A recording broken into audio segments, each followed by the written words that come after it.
So welcome back to another video on the Opel Manta restoration project.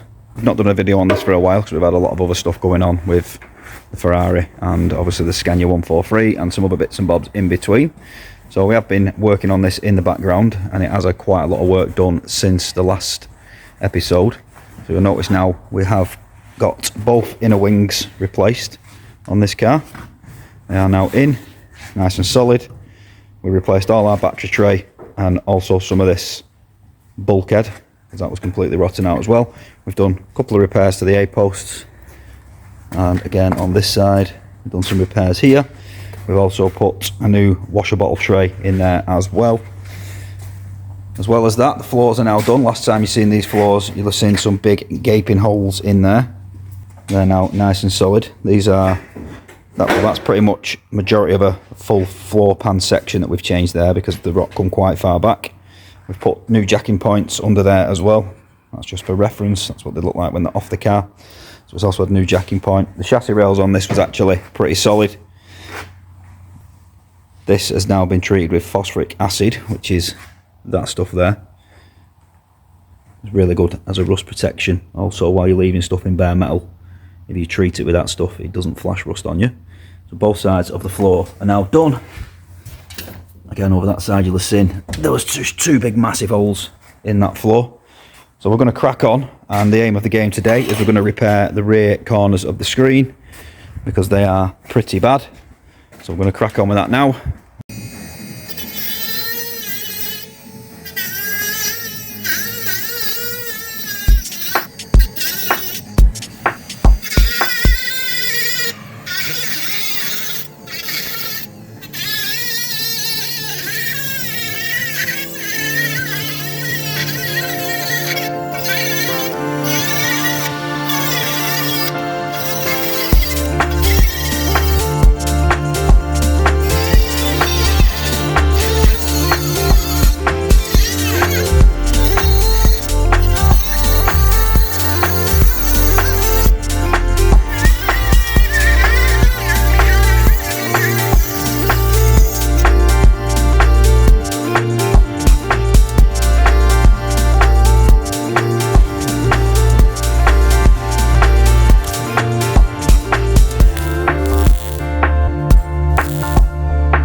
Right, so that's both corners of the rear screen frame repaired. A couple of nice little patches in there. So tiny little bits to get into and grind out. We've got a little tool to get in there and do that.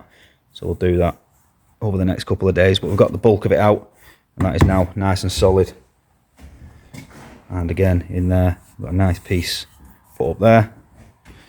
So we know now that we're not going to get any water coming down the inside of the screen and getting into the boot and rotting the boot out. Again, is what these cars was quite common for. So not a bad bit of progress there. Just a quick update for you on this restoration project. It hasn't come to a stop, but it is still getting done in the background. Kevin's been working on this and getting quite a lot done. So one of the next jobs on this car is actually to replace this front radiator cross member. I've actually managed to find a new all stock panel for this. These are a very rare panel to find, so I was lucky to get hold of that. That fits up in there like so. Obviously we've got to remove this old one first. This has had a big piece put in there at some point. You can see the difference between that one and that one. It's had a massive big nasty piece of steel put in there, so this is going to come out and we're going to replace it with this nice new old stock one.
That's definitely a recon head. That's mint. Look at the oil. Oil's brand spanking. Just thinking, look at them tappets.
Breaker bar off the jacking thing, engine jack thing.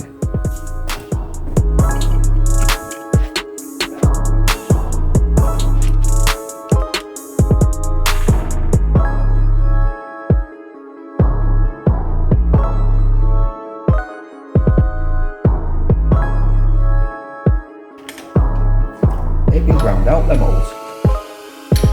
Not grinding that. You're going on the pit in a minute.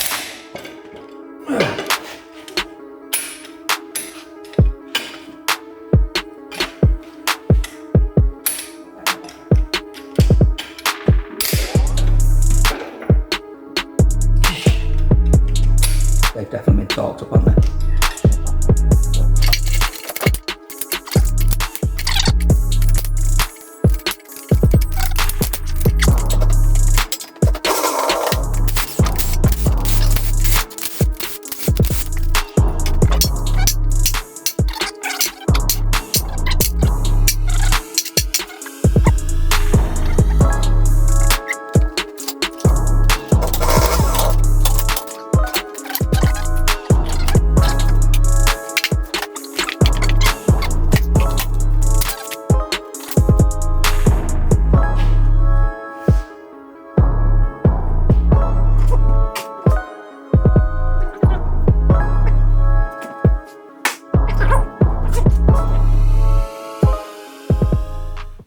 So the plan for this car is we're actually going to be fitting an I240 kit on this, which is a fiberglass kit, and I believe it's a Rallytech kit that's going on this. Very early kit produced by Trevor Lewis, and we've actually got the very first kit Trevor ever made out of his moulds that are going on this car. It's already been pre-fitted to another car, so we know it fits really well.